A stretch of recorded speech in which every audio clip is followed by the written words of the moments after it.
Just another quickie, boys and girls. This is, as you'll recognise, a little 5 litre mini keg. This is the Bernie's, second version of Bernie's, that I kegged into a corny and then decanted some of it off into this mini keg. Well, I originally kegged it in April, 24th of April. It's now, what is it, the 5th, I think, of October. So, yeah, 6 months-ish, anyway. And there's not a lot left in here. And this was the last little bit from the corny that I took out because I needed space in the keezer. And then I took this out on the boat, been cruising around with it, and this is probably the last of it. Not massively carbonated now because I did let some of the carbonation pressure drop. But let's have a whiz.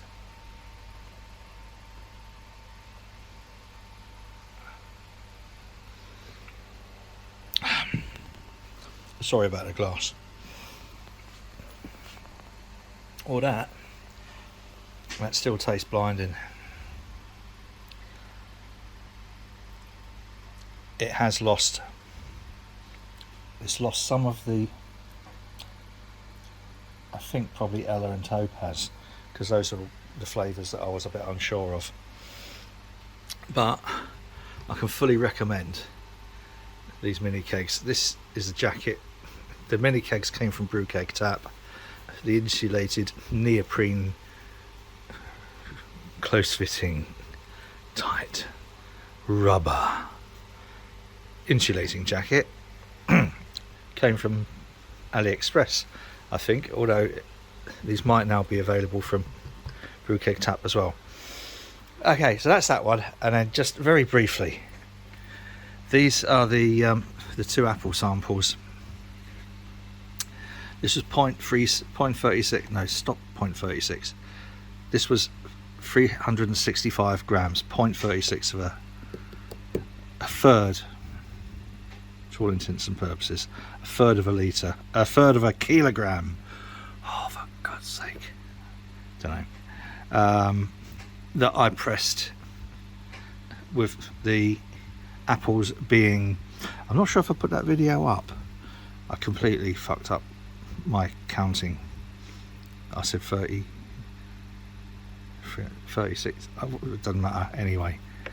So this was just pressing previously frozen apples and then putting the juice into this kilner. Got very, very good. I think I got about a 70% return, so that was interesting. This was the apples that I actually put through my juicer, my proper, that I use for smoothies and for let's zoom out a little bit, smoothies and all that sort of healthy shit.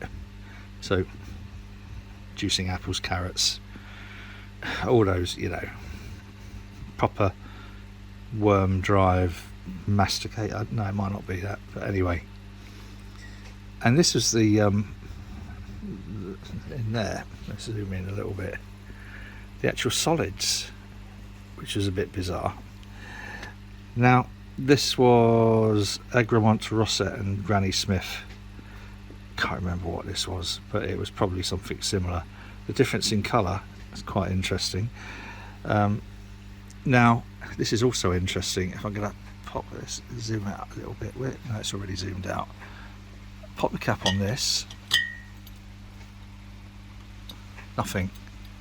No spontaneous fermentation to speak of at all in there. This one, you'll probably be able to hear it. And then look what happens with all that stuff at the bottom. Isn't that amazing? Comes back into solution. So that is definitely spontaneously fermenting. I've no idea why. I think it's possibly because the pulp is part of the pulp has been the skins, which have got a natural yeast in them. But just look at the way that's all exploded, all that matter at the bottom. That will settle down again, but that has definitely, I mean, that is alcoholic. That is, I'm gonna have a sniff.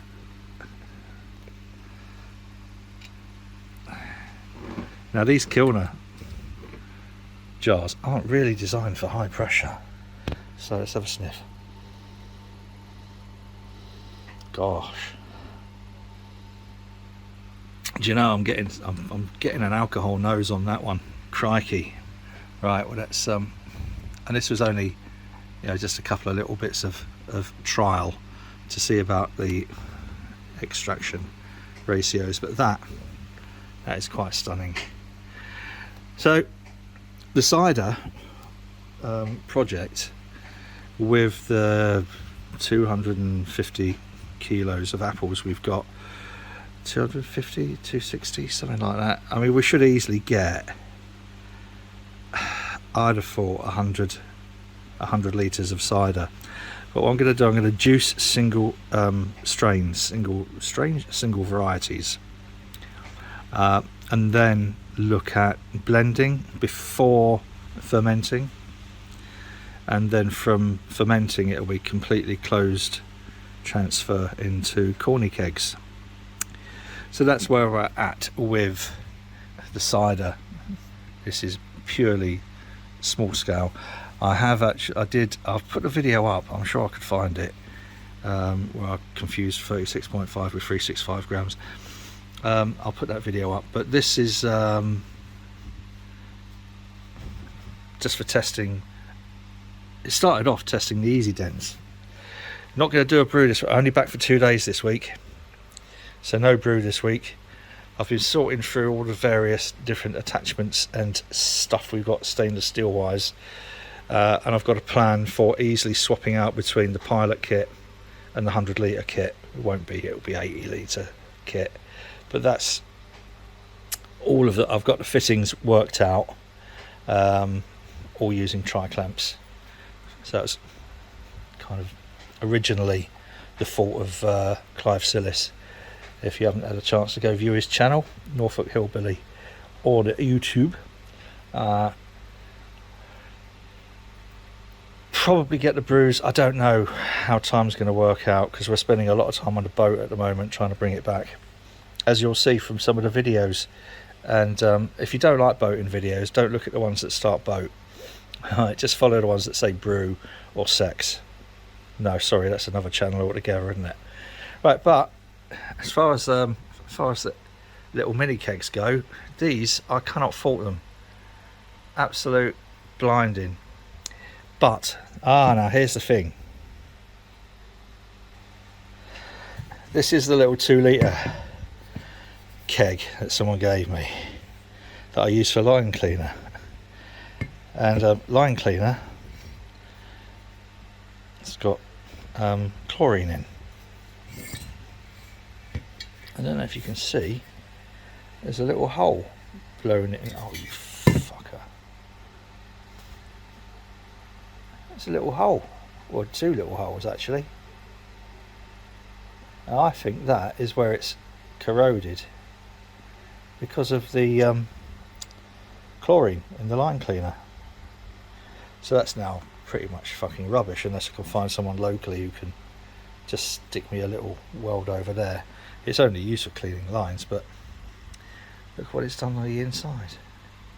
So that's a bit of a worry. And that's when I did the original video about the mini kegs, I did say there's a vast difference. They look the same on the outside, but there's a vast difference between the Kegland ones from Brew Keg Tap and the shitty ones. And I've spoken to the person who gave me this, and they agree that I can say it's shitty. It is fucking shitty. But just looking at it, you'd think, oh, nice little bit of kit, that. I think it might also have buggered up the top, but I need to strip that down and check.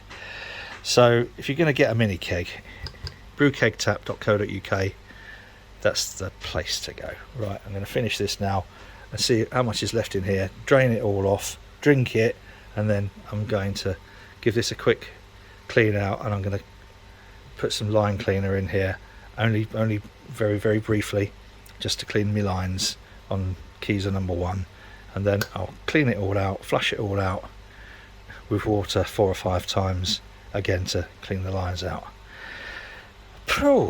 This has turned out to be a slightly longer update than I expected, but there you go, you know what we're doing now. And I did like the way that went. Woof, that made my evening, that did. Right, whatever you're doing, do it safely. If you like this nonsense, a subscription to the channel would be beautiful, as would any thumbs up, likes. Any questions, stick them in the comments below. If I don't know, I'll make something up. Until next time, thank you, be safe, be kind, cheers. Just as a quick postscript, that was the last. All I pulled out of it was foam, so that's now empty. Cheers.